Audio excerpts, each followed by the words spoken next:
Opioid Project has turned into something much bigger than what it was initially conceived to be. So right now, the Opioid Project has 3 different phases to it. The first is running workshops in relationship and in partnership with community groups around Massachusetts. We run workshops for family members, first responders, people who have survived overdose, and anyone affected by the opioid crisis. We run art and storytelling workshops. They're 4-hour workshops, and the idea is to use the art and stories that comes out of each of the workshops to raise awareness, to combat stigma, and to talk about addiction and a lot of the cofactors like poverty and mental health issues.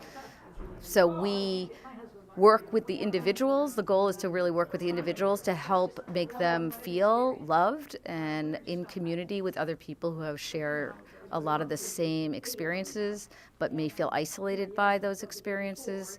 And then also the goal is to give the community that we partner with traveling opioid exhibition so that they can bring it around to different places in their community to raise awareness about the issues. So that might be a high school, it might be a hospital, could be a mayor's office, but it's to expose people to the different stories and the complexity of social narrative that happens in relationship to the crisis. I took my son to California when he was like 12, and his grandmother gave him $25 to spend. And he saw a Hare Krishna guy was asking for money, and my son wanted to give him all $25. I feel like that story expresses who Jordan was.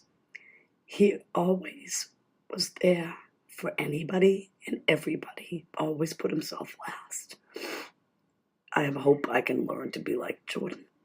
I have a daughter who I adopted after her mother died of heroin overdose and HIV in 1998. So Taylor's she's 26, she's 3 years sober herself, so she's lived through sort of dealing with the complexity of sort of drug use and trying to get clean. And so I know what that feels like, or from her perspective what that feels like, and what it feels like for a parent to be love their child so much and feel so out of control around helping them heal themselves. This is, potential that's been arrested in its prime. Parents have lost children. Children have lost parents or been raised without parents. This is something that should have been addressed a long time ago. Big Pharma made sure that it didn't come to our attention until it was very difficult to get the genie back into the box, and now we're all working very hard, not only in Framingham but in this country, to get that genie back in the box. I saw this when it was over in the Natick Public Library. I think it was a very moving project, and it's a way just to get the message to people. So I think anybody who comes here and sees this project and hears the stories behind it really is going to realize what a difficult problem it is and how we all need to get together to solve this problem. And I think in Framingham we're starting well on our way to do that. When I started over in Natick, I dialed the number and heard the audio behind the pictures, and it is really just moving as though the experience, tragic really in other ways, that people had, and it is a tragedy. It's some great stories, some very vibrant people who are taken way too young from this epidemic. I came to know the Opioid Project through my daughter, who had met Annie, who was one of the co-creators with Nance Marks, and I went to see the exhibit in Newton, and it moved me. It very emotional because I was dealing with my son's addiction, but also I found that there was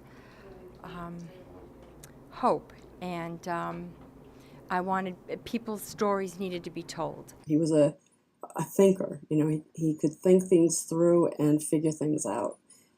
He was great with people, always great with people. Even when he was, on the drugs, he was a charmer, and he was funny. The last thing I said to him was,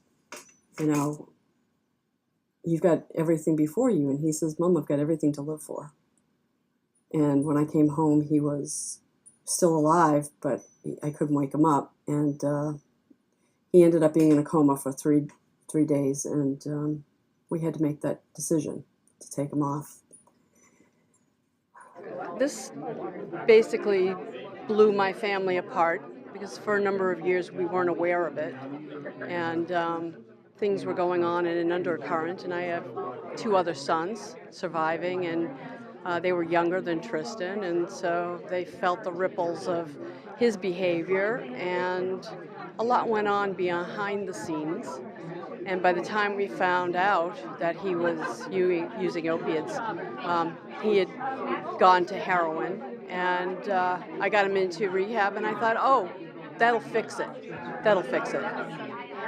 And it's not like that, you know. It's not a quick fix. I think that creating this piece of art helped me to just remember him, remember the good and the bad, the pain and the happiness, and mostly it's all about the love, because, you know, if I didn't love him, I wouldn't hurt so much. And so that's what it's all about, is love.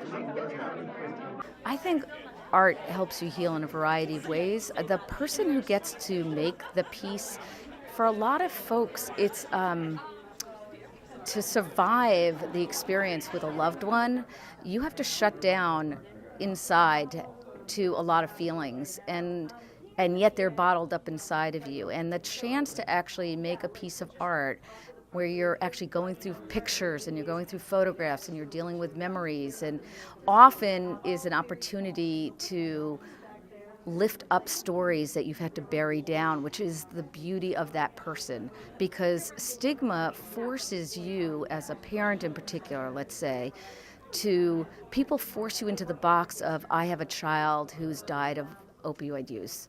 And nobody asks you about the beauty of that person or the love in your family.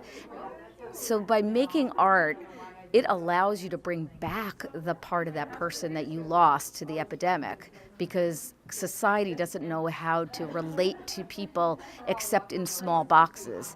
And unfortunately, this is the box of stigma. Stigma puts you in a box because people don't know how to deal with death, and then they don't know how to deal with addiction, and then they don't know how to deal with mental health, and then they don't know how to deal with poverty. And any of those things all together conspire to make you feel distant from yourself and distant from your community. We want to make people feel comfortable that they can approach us, they can seek help from us, and there's so many partnerships here that we can just lead people in the right direction. All of our officers are trained with Narcan. We've used Narcan for a while. It's obviously helped, but we want to do more than just use Narcan. We want to, dig deeper than that and try to help people with the opioid addiction, not just by hitting them with Narcan, but trying to give them outreach in other avenues. I hope that what people get out of this exhibit is the chance to humanize both the people who made the art and humanize the people who are lost and being celebrated in the art. I hope that they get a chance to understand that this is a very complex social narrative, that diseases are complicated, and that our country in particular likes to flatten everything out. Like, everybody is bad if they do drugs, or everyone is, if you're mentally ill, you do bad things. It's so much more complex, and human beings are human beings, and they're lovable no matter where they've come from. And I hope that people are able to confront some of their own internal fears by looking at this, but also then maybe reach out and put a hand back to somebody else when they leave here.